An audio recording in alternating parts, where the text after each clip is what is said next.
우리 성도님들은 하나님을 부를 때 어떻게 부르십니까? 각자마다 하나님 부르는 이름이 다 다릅니다. 저는 사랑의 하나님이라는 말을 자주 사용하는데요. 근데 중요한 것은 나의 필요에 따라 그리고 나의 습관적으로 부르는 그런 이름이 아니라 정말 내 모든 것을 걸고 부를 수 있는 그런 이름이 되었으면 정말 좋겠습니다. 그런 의미에서 우리가 하나님 부를 때 가장 많이 사용하는 이 용어가 이 전능하신 하나님이시다라는 이 단어입니다. 우리 하나님은 정말 전능하신 분이십니다. 그래서 세상 어느 누구도 우리 하나님을 이길 수가 없습니다. 그런데 단 한 사람이 그런 전능하신 하나님을 이겼습니다. 바로 그 사람이 오늘 본문에 나온 이 야곱입니다. 오늘 본문을 보면 야복강에서 야곱이 하나님과 씨름을 하는 장면이 나옵니다. 그런데 25절을 보면 하나님께서 자기가 야곱을 이기지 못함을 보시고 야곱의 허벅지 관절, 즉 환도뼈를 치셨습니다. 그래도 야곱이 놓지를 않습니다. 그래서 하나님은 야곱에게 복을 주시고 야곱을 보내십니다. 이로 인해 야곱은 정말 평생 다리를 저는 불구자가 되었습니다. 그러면 하나님께서는 왜 야곱의 간구를 들어주시면서 그냥 들어주시면 되지 왜 하나님은 그를 불구자로 만드셨을까라는 겁니다. 들어주실 거면 그냥 들어주시면 되는데 왜 하나님이 야곱을 불구자로 평생 그런 삶을 살도록 하셨냐라는 겁니다. 그 이유는 야곱이 하나님과 씨름하여 승리와 축복을 얻음으로 인해 교만한 자가 될까봐 우리 하나님은 염려하셨기 때문입니다. 한번 생각해 보십시오. 사람이 아니라 하나님의 사자와 겨루어 이겼다는 것이 얼마나 정말 자랑스럽고 얼마나 영광스러운 일입니까? 아마 야곱이 환도뼈를 다치지 않고 완전한 승리를 거두었다면 그는 아마 평생 두고두고 내가 하나님의 사람과 내가 싸워 이겼다. 아마 많은 사람들에게 자랑하며 아마 평생을 살았을 겁니다. 그런데 하나님의 사자가 야곱의 환도뼈를 유골시켜 불구자로 만듦으로 인해 야곱은 이제 승리와 축복을 얻은 후에도 자신이 얼마나 연약한 존재임을 그는 알게 될 것입니다. 즉 자기 안에 내가 하나님과 싸워서 내가 이겼다라는 생각이 들 때마다 그는 그 환도뼈가 생각날 것이고 나는 정말 연약한 사람이구나 라는 것을 바로 깨닫게 됩니다. 그래서 야곱은 그런 축복을 받은 후에 과거보다 더 겸손한 자가 바로 되었던 것입니다. 흔히 사람들은 하나님께 기도함으로 어떤 일을 이루거나 하나님의 축복을 누린 후에 자칫 그 모든 것을 자신의 능력으로 이루어졌다는 생각으로 하나님의 은혜도 잊어버리고 또 자신도 모르게 교만하게 행동할 때가 정말 많습니다. 그래야 이 성공과 축복이 오히려 멸망의 원인이 되기도 합니다. 그러므로 우리는 정말 하나님의 은혜가 임할 때 더욱 겸손하게 우리는 엎드려야 됩니다. 그래 우리에게 주어진 하나님의 은혜를 상실하지 아니하고 정말 영원토록 복된 삶을 살아가기를 주님의 이름으로 축복합니다. 성경 어디에도 하나님이 지신다는 표현이 없습니다. 그런데 유독 이곳에서 자기가 야곱을 이기지 못함을 보고 라고 말씀을 합니다. 물론 우리는 잘 압니다. 이 표현이 정말 하나님이 야곱에게 졌다라는 표현이 아니라는 것을 저와 여러분들은 잘 압니다. 야곱이 붙잡는다고 해서 하나님이 못 떠나시는 분이 아닙니다.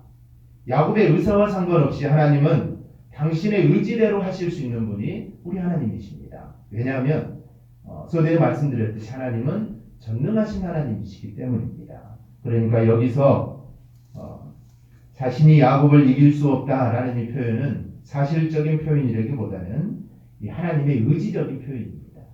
즉 하나님께서 야곱에게 져주시기로 작정하신 겁니다. 이렇듯 하나님은 정말 우리에게 져주시는 분이 우리 하나님이십니다. 저는 딸만 둘이 있기 때문에 아이들이 저하고 씨름하자, 레슬링하자라고 한 적이 없습니다. 그런데 사내 아이들은 종종 아빠하고 씨름하자 그러죠. 레슬링 하자고 합니다. 결과는 어떻습니까? 우리 강 기사님 이깁니다. 저 집은 이깁니다. 그런데 보통 결과는 언제나 아이들이 백전백승이죠. 어린 아이들이 아빠보다 강하기 때문에 이긴 건 아닙니다. 그것은 아빠가 언제나 저주기 때문이죠.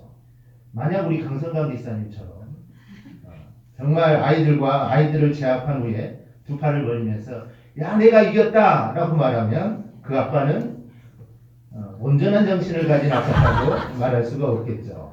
그런 아빠들은 없습니다. 세상의 모든 아빠는 아빠이기에 어린 자녀와의 씨름에서 언제나 우리 저주입니다. 우리 체육대회 때 우리 주한이하고 주한이 엄마가 팔씨름을 했죠. 그 사진을 제가 구하려고 했더니 너무 재밌게 보느라고 사진을 찍은 사람이 아무도 없습니다. 그래서 이게 사실을 증명할 수가 없는데 다 보셨죠? 주한이가 이겼습니다. 주한이가 힘세서 이긴 게 아니라 엄마가 져준 거죠. 즉 우리의 엄마, 우리 아빠는 이렇다는 것입니다. 하나님도 이와 같습니다. 정말 연약하게 짝이 없는 인간을 이기고 정말 내가 이겼다라고 기뻐하는 하나님이라면 그 하나님은 참된 하나님일 수가 없습니다. 즉 하나님께서는 하나님이시기에 언제나 연약한 인간에게 늘 져주시는 하나님입니다. 이것이 하나님이 항상 인간에게 응답해 주시는 까닭이기도 합니다. 만약 나에게 정말 친한 친구가 있습니다. 그런데 그 친구가 정말 같은 청을 계속해서 들어주라고 합니다. 들어줬더니 또 들어주라고 합니다. 뭐 한두 번은 괜찮겠죠. 그런데 세 번, 네 번 계속되면 아무리 친해도 짜증이 날 것입니다. 하지만 우리는 얼마나 많은 청혼을 하나님께 드리고 있습니까? 정말 우리가 하나님을 향해 입만 열면 우리는 요청이요 요구고 하나님 이것 좀 들어주세요. 입만 열면 이렇게 말합니다. 그래도 하나님께서는 정말 시도 때도 없이 거듭되는 우리의 요청을 절대로 묵살하시지 않습니다. 정말 언제나 변함없이 하나님의 방법으로 우리에게 응답해 주십니다. 왠지 아십니까? 우리의 정말 이 뻔뻔스러움에도 불구하고 우리 하나님은 바로 나에게 져주시는 하나님이시기 때문입니다. 즉 우리가 믿는 하나님은 바로 이런 하나님입니다. 예수는 야곱을 보면서 하나님은 그래 그 정도면 됐다 하시면서 이제 야곱을 인정해 주신 겁니다. 즉 하나님이 야곱에게 져주신 겁니다. 우리는 야곱이 야곱강에서 하나님께 씨름한 것이 그가 간절하게 기도한 것임을 우리는 잘 압니다. 그렇다면 하나님이 우리에게 져주시는 게 있다면 그것은 바로 우리가 기도하는 것에 한해서다라는 것을 우리가 알 수가 있습니다. 표현이 좀 그렇지만 하나님을 이길 수 있는 방법은 바로 이 기도밖에 없습니다. 성도인 우리는 기도를 통하여 정말 하나님께 간절하게 나갈 수 있고 우리가 정말 기도함으로 간절하게 하나님께 나갈 때 하나님은 우리를 정말 예쁘게 봐주시는 겁니다. 따라서 우리는 정말 기도하는 성도가 되시기를 바랍니다. 그런데 우리는 하나님을 이긴 이 야곱의 이 씨름을 우리는 좀 더 세밀하게 보아야 됩니다. 기도하면 하나님을 이긴다라고 생각할 것이 아니라 하나님을 이긴 그 기도 이면에는 과연 어떤 요소들이 있어서 하나님이 그 야곱의 기도에 과연 져주셨을까라는 것입니다. 그냥 무조건 기도하면 하나님이 져주신다 이렇게 우리가 생각하면 성경을 잘못 본 것입니다. 그 이면에 진짜의 모습이 있습니다.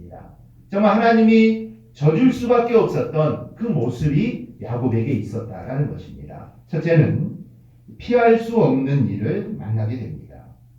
야곱강에서 기도한 야곱만 볼 것이 아니라 왜 야곱이 이 야곱강에서 기도할 수밖에 없었는가 그 이유를 우리는 먼저 살펴야 됩니다.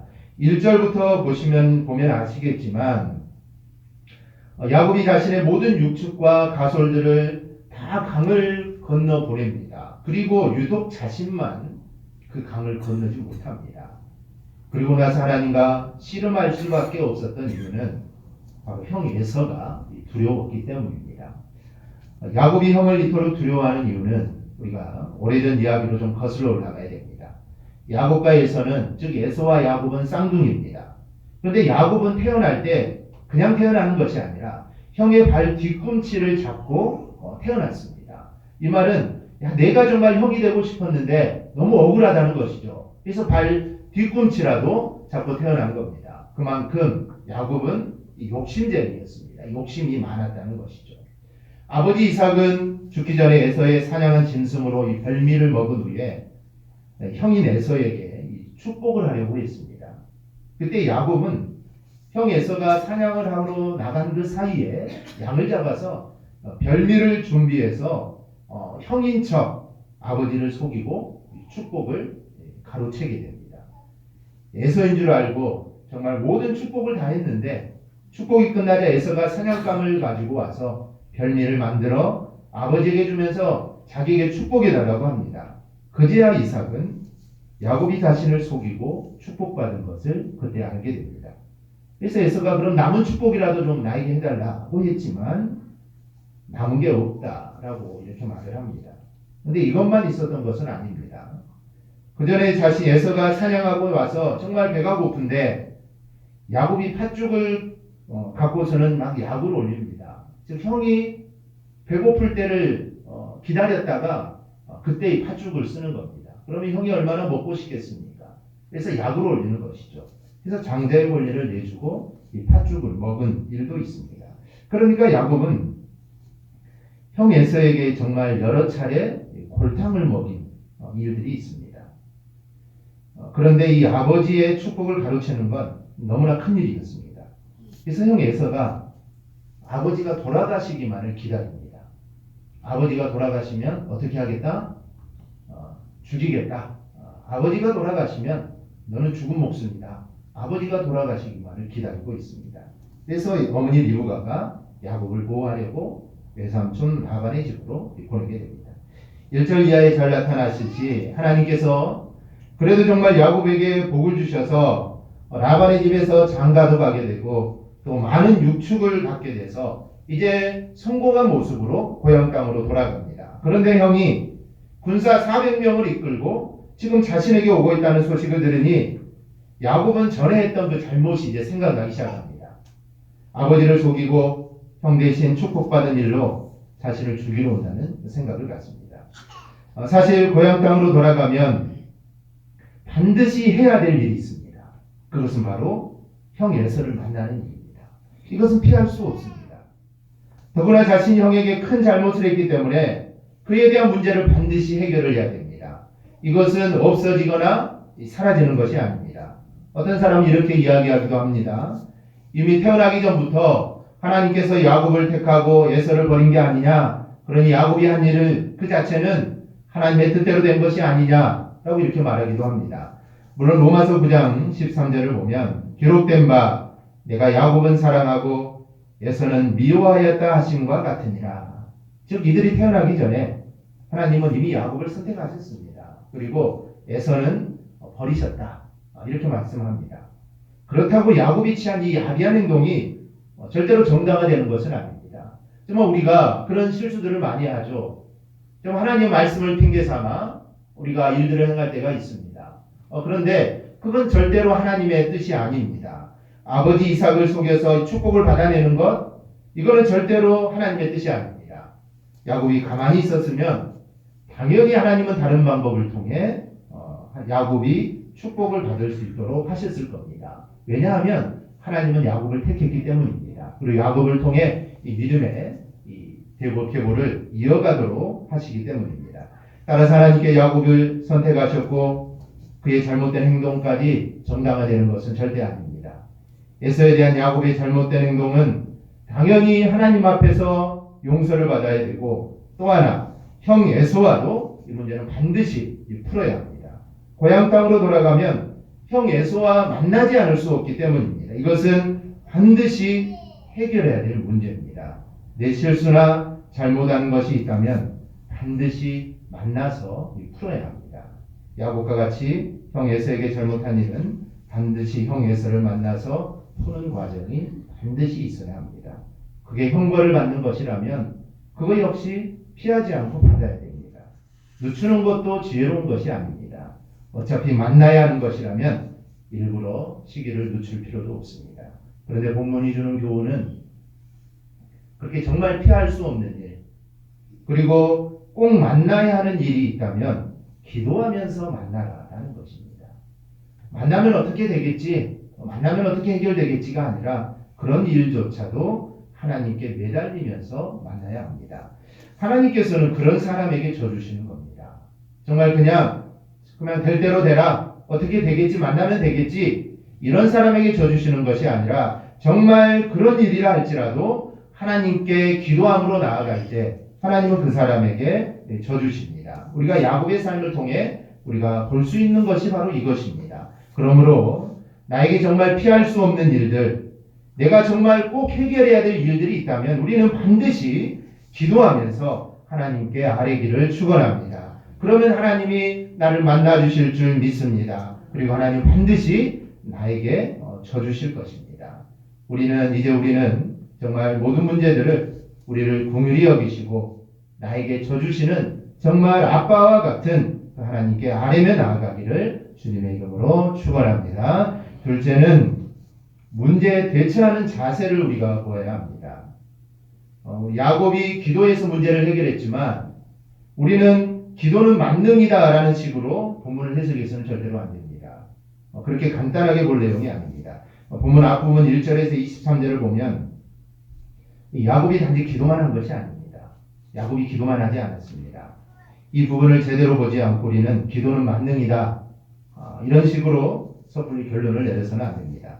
하나님께서 자기가 야곱을 이길 수 없는 것을 보신 것은 야곱의 행동에 무언가가 있었다는 것을 전제해 줍니다. 즉 야곱에게 뭔가 있었습니다. 그래서 하나님이 야곱을 이기지 못했다는 것입니다. 그는 형 에서가 두려운 나머지 형에게 이 선물을 보냅니다. 이 선물을 부정적으로 보면 뇌물이 되는 경우도 있지만 우리가 이 선물을 긍정적으로 보면 격한 마음을 누그러뜨리는 역할도 합니다. 에서가 400명을 데리고 오고 있는데 이제 고향 땅을 밟지도 못하고 이제 죽게 되었습니다. 그래서 야곱은 자신이 잘못한 것이 있으니 최악을 대비하지 않을 수 없었습니다. 그래서 형에게 선물을 보냅니다. 그런데 선물을 보내는 것도 그냥 보내지 않습니다. 19절을 보면 그 둘째와 셋째와 각 때를 따라가는 자에게 명령하여 이르되 너희도 에서를 만나거든 곧 이같이 그에게 말하고, 이 선물을 세 때로 나누어 보냅니다. 한 번에 선물을 주는 것보다 세 개의 그룹으로 나누어 주는 게 시각적으로 심리적으로 더 매력적입니다. 선물 하나 받는 것보다 세 개 받으면 더 좋겠죠. 보는 사람이나 받는 사람의 입장에서는 선물을 더 많이 주는 것 같고 마음을 더 많이 쓰는 것 같은 느낌을 받게 됩니다. 선물을 아예 안 줄 거면 모르지만 이왕 줄 거면 지금 야곱은 굉장히 지혜롭게 지금 주고 있는 겁니다. 이렇게 하는 목적이 20절에 나와 있습니다. 20절 함께 볼까요? 20절 함께 봅니다. 또 너희는 말하기를 주의 종 야곱이 우리 뒤에 있다 하라 하니 이는 야곱이 말하기를 내가 내 앞에 보내는 애물에 형의 감정을 푼 후에 대면하면 형이 혹시 나를 받아주리라 함이었더라. 아멘. 즉 형 마음이 좀 누그러져서 자신을 받아들이게 하려는 겁니다. 전에 자신이 형을 속이고 축복받은 것을 해결해 보려고 하는 것입니다. 어떤 사람은 이렇게 말할 수도 있습니다. 아직도 옛날의 꾀를 버리지 못했다. 인간적인 방법으로 해결하려고 한다 라고 말할 수도 있지만 자신이 만든 문제를 해결하기 위해 지금 야곱은 자신이 할 수 있는 최선의 노력을 지금 하고 있는 겁니다. 하나님께서 야곱에게 주신 것은 단지 야곱이 기도만 했기 때문이 아닙니다. 이렇게 지혜롭게 처신한 이 부분까지 다 합쳐서 하나님이 야곱에게 주신 겁니다. 사람들은 흔히 사람이 먼저 행동할 것이 아니라 하나님께 기도해서 하나님께서 움직이도록 해야 한다라고 이렇게 말을 합니다. 하나님을 의지하지 않고 무언가를 해서는 안 된다는 의미로 볼 때 이거는 맞는 말입니다. 그러나 이런 말이 정말 아무것도 하지 않고 기도만 하면 된다라는 의미로 받아들이면 이것은 틀린 말입니다. 과연 하나님은 우리가 아무것도 하지 않고 정말 기도만 하는 것에 우리 하나님은 관심을 가지실까요? 그럴 때 과연 하나님이 우리를 져주실까요? 아닙니다. 그렇게 하는 사람에게는 하나님은 절대로 져주시지 않습니다. 이스라엘 백성이 홍해를 목전에 두고 모세가 이렇게 이야기합니다. 출애굽기 14장 13절 14절을 보면 모세가 백성에게 이르되 너희는 두려워하지 말고 가만히 서서 여호와께 손을 너희를 위하여 행하시는 구원을 보라. 내가 오늘 본 애굽 사람을 영원히 다시 보지 아니하리라. 우리 14절 함께 공경합니다. 여호와께서 너희를 위하여 싸우시리니 너희는 가만히 있을지니라. 그리고 기도를 합니다. 그런데 하나님 뭐라고 응답합니까? 15절, 16절 우리 함께 봅니다. 15절, 16절 함께 봅니다. 여호와께서 모세에게 이르시되 너는 어찌하여 내게 부르짖느냐? 이스라엘 자손에게 명령하여 앞으로 나아가게 하고 지팡이를 들고 손을 바다 위로 내밀어 그것이 갈라지게 하라. 이스라엘 자손이 바다 가운데서 마른 땅으로 행하리라. 아멘. 모세는 이스라엘 백성을 향해 너희는 아무것도 하지 말고 가만히 있으라 라고 했는데 하나님은 뭐라 합니까? 왜 기도만 하고 있느냐? 라고 하나님은 말을 합니다. 하나님 백성들을 향하여 너는 앞으로 나가라.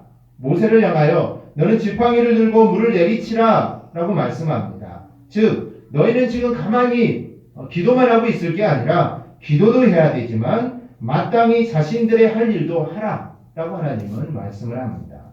수험생이 공부는 안 하고 매일 기도만 하고 있습니다. 그러면서 점수가 잘 나와서 대학에 갈 줄 믿는다라고 기도만 합니다. 그럼 하나님 뭐라 하실까요? 그래 알았으니까 이제 제발 공부 좀 해라. 하나님 이렇게 말씀합니다. 경제적인 문제로 고민이 많은 사람이 아무런 대책이나 노력도 하지 않고 기도만 합니다. 그러면서 로또 맞는 것처럼 좀 대박 좀 터뜨려 달라고 날마다 기도만 합니다. 그럼 하나님 뭐라 하실까요? 그래 내가 로또 맞게 해줄 테니까 제발 로또라도 좀 사고 기도해라. 하나님 이렇게 말씀하실 겁니다. 기도는 우리 성도의 본분입니다. 그러나 기도와 더불어 성도는 자신이 해야 될 일을 마땅히 해야 됩니다. 기도하지 않고 앞서서 일만 하는 것도 바른 믿음이 아니듯이 하나님을 의지한다는 핑계로 아무것도 하지 않고 기도만 하는 것, 이것 또한 바른 믿음이 절대로 아닙니다. 기도하는 사람은 시간이 모자랄 수밖에 없습니다. 왜냐하면 기도하는 만큼 자신이 할 일을 책임감 있게 하기 때문에 시간이 모자랍니다. 기도하는 사람은 자신이 할 일을 하지 않는 것을 놓고 야 나는 기도하느라고 못했다 라고 절대로 하지 않습니다. 정말 기도하는 사람은 자신이 할 일을 하면서 기도합니다. 그렇다고 내가 했다고 다 됐다고 생각하지 않습니다. 결국에는 하나님께 맡기는 자세를 갖습니다. 즉 기도하는 자리로 나아갑니다. 이 기도와 자신이 할 일을 하는 것은 시간적으로 동시적입니다. 어떤 경우는 기도하고 일할 수 있고 또 어떤 경우는 일하고 기도할 수도 있습니다. 어쨌든 이 기도와 자신이 해야 할 일이 하나로 묶여져서 이루어져야 된다는 것입니다. 하나님께서 야곱에게 져주신 이유도 그가 기도만 했기 때문이 아닙니다. 만약 그가 기도만 하고 있었다면 하나님이 져주시지 않았을 겁니다. 그는 자신이 할 수 있는 일을 정말 최선을 다했습니다. 그리고 기도합니다. 그러니 하나님께서 야곱을 이기시지 못하고 져주셨던 겁니다. 우리가 신앙생활을 하면서 항상 기억해야 할 것은 기도하고 행하라 라는 것입니다. 기도하고 행하라. 기도는 나와 하나님과의 관계를 강조하는 말이고 행함은 나의 순종을 강조하는 말입니다. 우리의 기도는 자연스럽게 이 행함으로 연결이 돼야 됩니다. 기도는 주문이 아닙니다. 주문은 정말 아무런 의미 없이 반복하는 이 중언부언입니다. 기도는 그런 것이 아니라 기도는 하나님과의 대화입니다. 하나님은 우리에게 끊임없이 말씀하시고 하나님이 원하시는 삶으로 우리를 이끌어 가십니다. 이때 필요한 것이 행함, 즉 이 순종입니다. 한 수도원에서 어린 수도사가 수도승에게 기도하고 노력하라 라는 말이 잘 이해가 되지 않는다 라고 이렇게 말을 합니다. 근데 이 수도승이 어린 수도사에게 배를 타러 가자 라고 하고 손수 노를 젓기 시작합니다. 잠시 후 어린 수도사는 수도승이 한 개의 노만 가지고 젓고 있는 것을 발견합니다. 노를 하나만 저으시면 제자리만 빙빙 돌 뿐인데 어찌 그러십니까? 그러자 이 수도승의 물음에 이렇게 말합니다. 네 말이 맞다. 노 하나는 기도를 뜻하고 다른 하나는 노력을 뜻하지. 만약 두 개를 동시에 사용하지 않으면 제자리만 돌 뿐 아무데도 가지 못할 게다. 그리스도인들이 기도하지 않고 무언가를 한다면 노를 지금 우리는 하나만 적고 있는 겁니다. 그러면 우리가 원하는 곳으로 절대 갈 수 없습니다. 그러므로 우리는 기도와 함께 우리가 할 일을 우리는 해야 됩니다. 중동 지역에 이런 격언이 있습니다. 지혜로운 사람은 신을 신뢰한다. 그렇더라도 그의 낙타를 묶어놓는다. 이런 교훈이 있습니다. 어려운 일을 닥치면 우리는 기도와 함께 우리가 해야 될 일을 당연히 해야 됩니다. 하나님이 낙타를, 신이 낙타를 지켜줄 것이니까 아무데 나타나도 될 겁니다. 그런데 지혜로운 사람은 묶어놓는다는 것입니다. 기도하고 기도하라. 그리고 행하라. 이것이 오늘 야곱을 통해 우리에게 주시는 우리 말씀임을 기억하고 정말 기도하고 행하는 믿음을 소유하기를 주님의 이름으로 축원합니다. 마지막으로 마지막에 남는 것은 간절하게 기도해야 한다는 것입니다. 자기가 할 일도 하고 모든 걸 했지만 그래도 마지막에 남는 것은 기도밖에 없습니다. 25절을 보면 하나님께서는 당신이 이기지 못하는 것을 아시고 야곱의 허벅지 관절을 쳐서 어긋나게 하십니다. 그냥 씨름으로만 보면 이제 필살기를 쓴 겁니다. 마지막 필살기를 쓴 건데요. 이제 상대방은 더 이상 힘을 쓸 수 없게 됩니다. 그러니 당연히 이제 씨름은 이제 끝난 겁니다. 힘을 쓸 수 없는 야곱을 보면 하나님이 아마 이렇게 말씀하셨을 겁니다. 이렇게 말하지 않았지만 우리가 생각해 보면 이제 끝났지? 나 간다. 이 마지막으로 쳤으니 야곱이 힘을 쓰지 못하니 이제 다 끝났지? 나 가겠다. 나 간다. 그런데 야곱은 아니었습니다. 하나님은 간다고 하는데 야곱은 아닙니다. 26절을 보면 그가 이르되 날이 새려 하니 나로 가게 하라. 야곱이 이르되 당신이 내게 축복하지 아니하면 가게 하지 아니하겠나이다. 허벅지 관절이 정말 부러져서 얼마나 고통스럽겠습니까? 오이사님한테 물어보니 많이 아프다고 합니다. 많이 아픈데 아파 죽겠는데 그래도 야곱은 절대 손을 놓지 않습니다. 끝난 게 아니라는 것이죠. 하나님은 다 끝났다라고 하는데 야곱은 지금 죽어가면서도 끝나지 않았다는 겁니다. 이쯤 되면 상대방이 할 수 있는 일은 정말 그를 잡지 못하도록 죽이거나 또 하나는 그의 소원을 들어주는 거. 이 둘 중에 하나입니다. 즉 야곱을 죽이든지 소원을 들어주든지 둘 중에 하나입니다. 결국 이 모습은 야곱이 얼마나 간절하게 기도했는가를 바로 우리에게 보여줍니다. 기도는 다양합니다. 간단하게 할 수도 있고요. 찬양으로 할 수도 있습니다. 어떤 기도는 묵상으로 할 수도 있고 또는 소리를 높여 할 수도 있습니다. 따라서 지금 내가 하고자 하는 기도의 내용이나 필요 정도에 따라 기도의 형태는 당연히 달라져야 됩니다. 식사 기도하면서 정말 간절하게 통성으로 기도할 필요는 없습니다. 절대로 그렇게 하지 마세요. 식사 기도하시면서 통성으로 5분 기도하시고 식사하지 마세요. 그러면 안 됩니다. 하지만 자신에게 지금 놓인 정말 중요한 문제는 간단하게 기도할 수 없습니다. 반드시 하나님 앞에 응답받을 수 있도록 우리는 정말 간절하게 우리는 기도해야 됩니다. 야곱이 부딪혀야 할 문제를 피하지 않고 정말 부딪힌다 하더라도 또한 그가 자신이 할 일을 정말 지혜롭게 다 했다 하더라도 여전히 남아있는 게 하나가 있습니다. 그것은 바로 간절하게 기도하는 것입니다. 정말 모든 일을 다 했어도 모든 일을 다 끝냈어도 그래도 남아있는 게 있습니다. 그것은 정말 간절하게 기도하는 것입니다. 이 문제에 대해서 우리는 조용하게 기도할 수 없습니다. 야곱이 조용하게 기도할 수 있을까요? 이건 조용하게 기도할 수 없습니다. 지금 목숨이 눈앞에 생명이 왔다 갔다 하는데 어떻게 조용히 기도할 수 있겠습니까? 그래서 간절히 기도합니다. 그래서 이걸 씨름으로 묘사한 겁니다. 정말 격정적인 기도입니다. 그러면서 관절뼈가 끝나도 정말 멈추지 않는 정말 간절한 기도입니다. 문제는 이렇게 하나님 앞에 우리가 모든 것을 다 맡기고 간절하게 기도할 때 해결되는 것입니다. 정말 이렇게 기도하는 자에게 우리 하나님은 져주시는 것입니다. 다시 말씀드리지만 땡깡 부리는 것에 하나님은 절대로 져주시지 않습니다. 간절히 기도하지 않으면 안 될 일에 정말 우리가 간절하게 기도할 때 하나님은 야곱에게 져주셨듯이 우리에게 져주실 줄 믿습니다. 우리 사랑하는 성도 여러분, 하나님은 맞닥뜨려야 할 일을 피하지 않고 기도하면서 맞아들이는 자에게 하나님은 져주십니다. 또 하나 하나님은 자신이 할 일을 정말 지혜롭게 하면서 기도하는 자에게 져주십니다.